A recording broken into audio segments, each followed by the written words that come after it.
At the age of 12, my life took a dramatic turn when my family relocated from Kenya to Canada.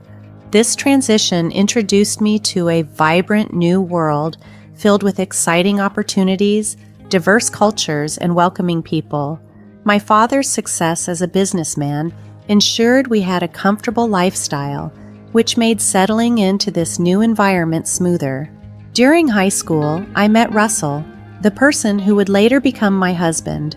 Our relationship had its ups and downs over the years, but by the time I was 22, we decided to fully commit and get married. I was ecstatic, envisioning a future brimming with love and joy. However, one significant obstacle stood in our way. Russell's mother, Doris. She was openly against our marriage plans. I couldn't shake off the feeling that her objections were rooted, at least partially, in my Kenyan heritage. Doris often made subtle, unsettling remarks that made me feel unwelcome. Unlike his mother, Russell was unfazed by these tensions. He cherished our relationship, valuing me for who I was rather than my background. Despite his mother's disapproval, he remained supportive, affirming his commitment to our union. Our wedding day was emotionally complex. While I was thrilled to be marrying Russell, the shadow of Doris's disapproval loomed in the background. Determined, I focused on the love Russell and I shared, trying to ignore any negativity. In the days that followed, Doris's disdain became more pronounced. She often made disparaging comments about my culture and heritage, which was painful. Although I wished for a harmonious relationship with my mother-in-law, it seemed increasingly unlikely. Russell tried to bridge the gap between us, torn between his love for both his mother and me. He promised to address the issues with Doris, but the atmosphere remained strained. Her continual subtle jabs and intrusive questions about my background were disheartening and began to affect my mental and emotional health. Despite these difficulties, Russell and I were committed to building our life together. We moved into our place and focused on our careers and plans. However, Doris's persistent disapproval and subtle hostility continued to cast a shadow over our happiness, leading to a point where her remarks became unbearable. I reached a breaking point. I had always striven to remain calm and composed, treating everyone with kindness, but Doris's continuous hurtful remarks finally pushed me too far. In a moment of frustration, I did something I had never done before. I raised my voice at her. I needed to make it clear that I was exhausted from her constant subtle digs and the unwelcoming way she treated me. Doris, I've truly had enough of your incessant comments. They're growing tiresome. Oh, I'm merely expressing my opinions. There's no need for you to be so defensive. Expressing opinions? It feels like you're relentlessly targeting me because of my background. I deserve as much respect as anyone else. I don't intend to offend, but you seem overly sensitive about everything. This isn't about sensitivity, it's about respect. I am your daughter-in-law, and I should be treated with kindness and understanding. Perhaps if you tried to fit in a bit more, I wouldn't need to make these remarks. Fit in? I've been part of this community for years. This is also my home, and I shouldn't have to alter who I am just to appease you. And just so you know, I never sought your permission to marry your son, nor did I wish for it. I know you had different plans for him. That's unfair. We love each other, and that's what should matter to you. If only you were from a more traditional background, perhaps I'd be more accepting. I don't need your acceptance. I'm proud of my heritage, and I refuse to let you belittle me for it. Your prejudice is your issue to deal with. Well, maybe things would be simpler if you had married someone from your own culture. That's not the point. We are married, and you need to come to terms with that. Your ongoing disapproval is causing us pain, and I won't allow you to dampen our happiness. I never expected you to speak to me like this. Why are you being so aggressive? Perhaps you never anticipated that I would stand up for myself. I'm finished trying to please you. If that's how you feel, perhaps it's best if we keep our distance." "That suits me fine. I deserve to be surrounded by people who respect and appreciate me for who I am." "You're being unreasonable." "No, I'm simply tired of being mistreated. I am part of your family now, whether you like it or not." And it was time for her to start treating me accordingly. If she couldn't manage that, then perhaps it was best for us to maintain some distance. "Suit yourself," she replied. "I will, thank you. And I hope you take some time to reflect on how your actions are affecting your relationship with your son," I responded. I decided it was time to leave. "Maybe when you're ready to treat me with the respect I deserve, we can have another conversation. Until then, take care." With that, I left the room, feeling a tumultuous mix of anger and sadness. Confronting Doris was difficult, but standing up for myself was necessary. From that moment, I knew my relationship with her might be irreparably damaged, but I felt confident in my decision. I deserved respect and wouldn't tolerate any more subtle jabs or hurtful comments. My focus had to be on my marriage and building a joyful life with Russell, regardless of Doris's disapproval. When I shared the details of our confrontation with Russell, he surprised me by fully supporting me. He even went as far as to tell his mother that she needed to treat me with respect. However, the situation escalated dramatically when Doris threatened to disown him as well. This was a shock to both of us, and I could see the pain it caused Russell. His mother's willingness to disown her son because he defended his wife was heartbreaking. Yet this difficult situation helped us realize something crucial. We didn't need toxic people in our lives, even if they were family. We deserved love and respect, and if someone couldn't provide that, they didn't deserve a place in our lives. As tough as it was to see Doris behave this way, it served as a wake-up call for Russell. He began to understand that his mother's negativity and disapproval were only holding him back from true happiness. It was time for him to move beyond the toxicity and build a life with me based on love and mutual understanding. Months passed since Doris cut ties with us, and although Russell was deeply affected by his mother's decision, he still missed her despite everything she had said and done. Wanting to support him in finding closure and perhaps paving the way for reconciliation, I planned a dinner date at Russell's favorite restaurant, hoping it would offer him some comfort and maybe even a new beginning. When we arrived at the restaurant and I gave my name, the maitre d' at the front desk looked puzzled and informed me that my name was on the blacklist. This took me by surprise, as Russell and I had always been regular patrons there. Confused and hoping to clear up the misunderstanding, I requested to speak with the manager. To our astonishment, the manager emerged, revealing herself to be none other than Doris. During the months we hadn't seen her, she had been busy expanding her portfolio, which now included managing this very restaurant, Applebee's, our favorite spot. It seemed too calculated to be a mere coincidence. Seeing her there, I felt a surge of shock and disbelief at her pettiness. Well, well, well, what do we have here?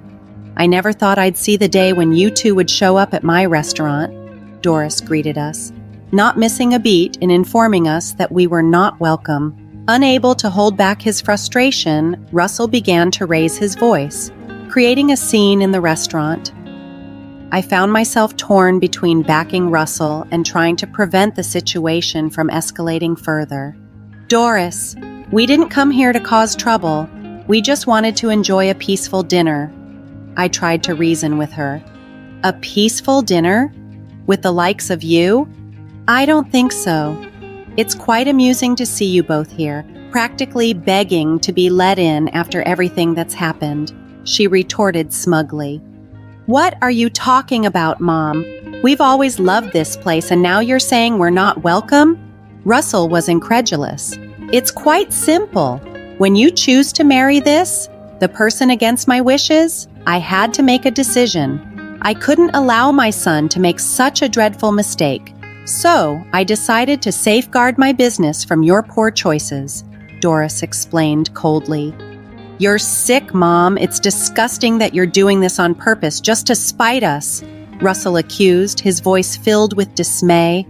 Oh, please, Russell. I'm just looking out for my reputation. I can't have people like you associating with my business, Doris dismissed.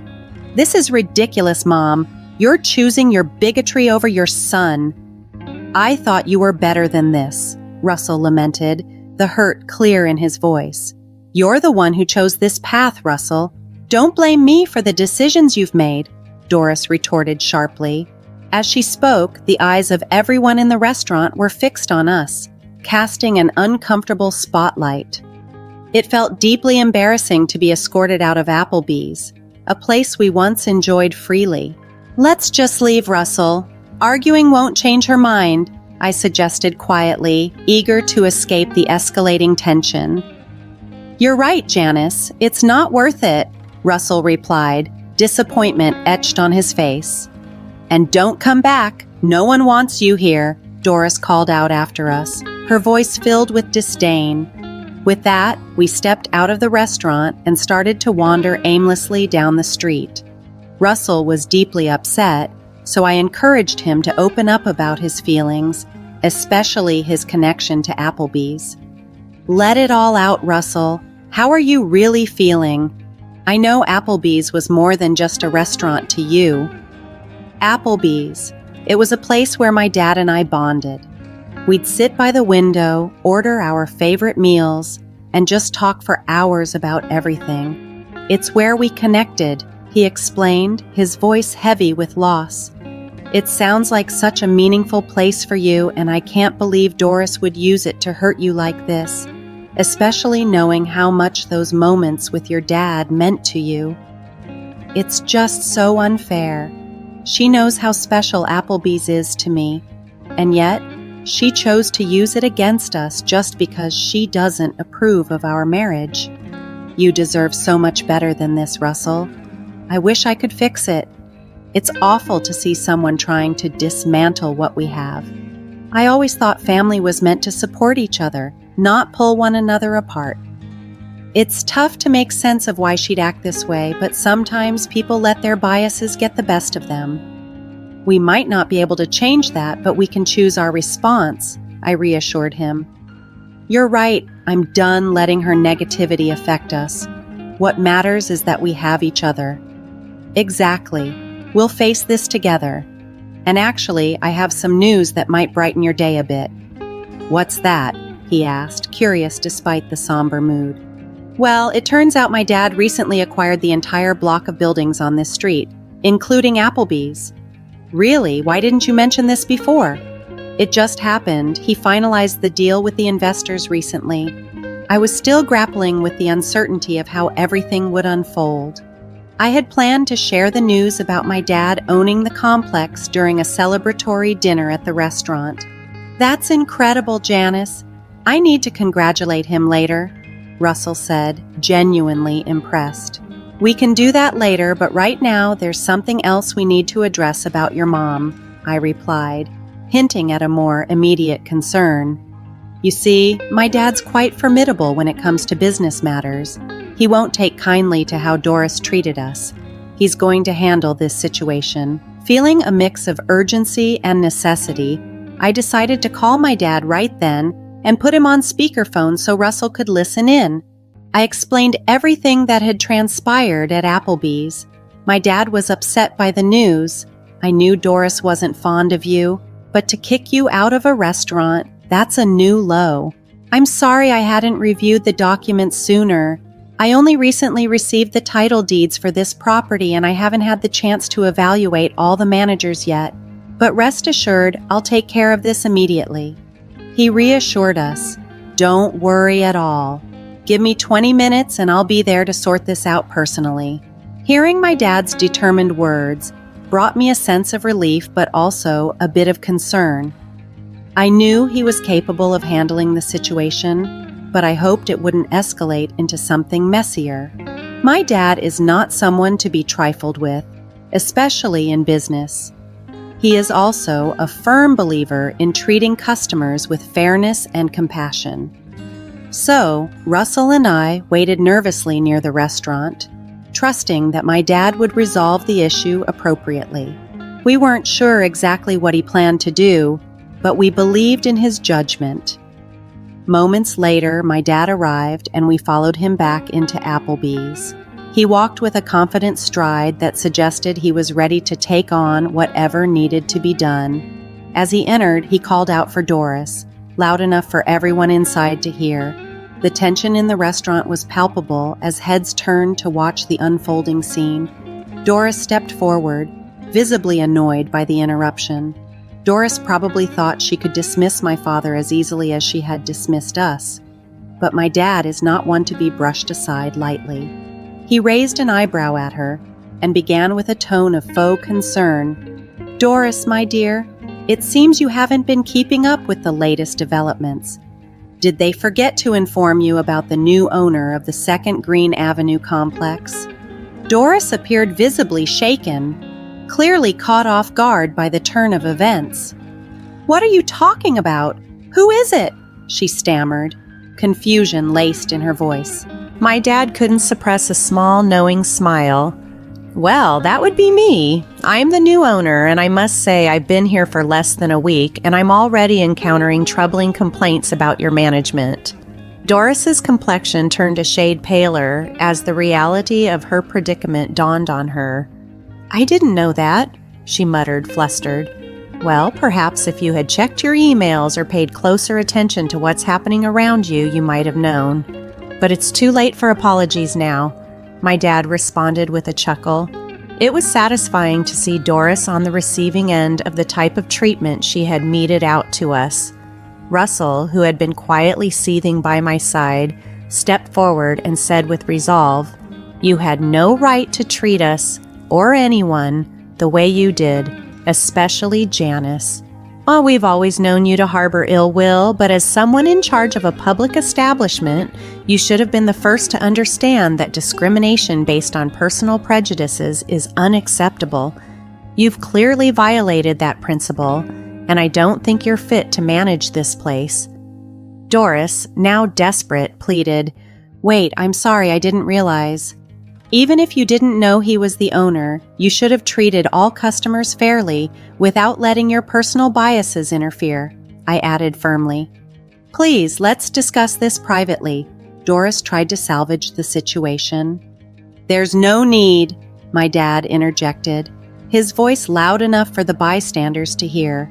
"I believe everyone here would be interested to know that the person managing Applebee's, who allowed her racism to affect her professional duties, is no longer part of the staff." The murmurs in the restaurant grew louder, fueled by the unfolding drama. Doris, utterly embarrassed, could only stand in silence as she faced the consequences of her actions, while Russell and I watched, relieved that justice was being served. Russell and I couldn't help but feel a mixture of relief and triumph, finally receiving justice after enduring Doris's harsh treatment for so long. My dad decisively handled the situation, warning her that he would call security to escort her out if she didn't leave voluntarily. Embarrassed and on the brink of tears, Doris started her walk of shame out of the restaurant. As she made her exit, the mood in the restaurant instantly lifted. People began to clap and cheer, celebrating her departure, and I felt a profound sense of relief wash over me. Russell and I immediately went over to my dad and gave him a big hug, thanking him for his decisive intervention.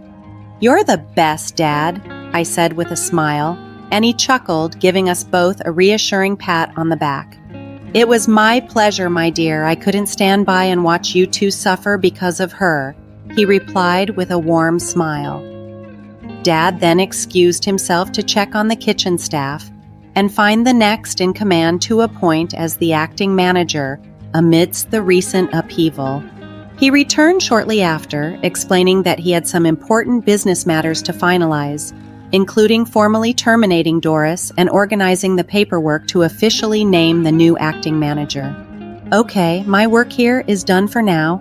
You two enjoy your meal on the house," he said, signaling for us to take a seat and relax.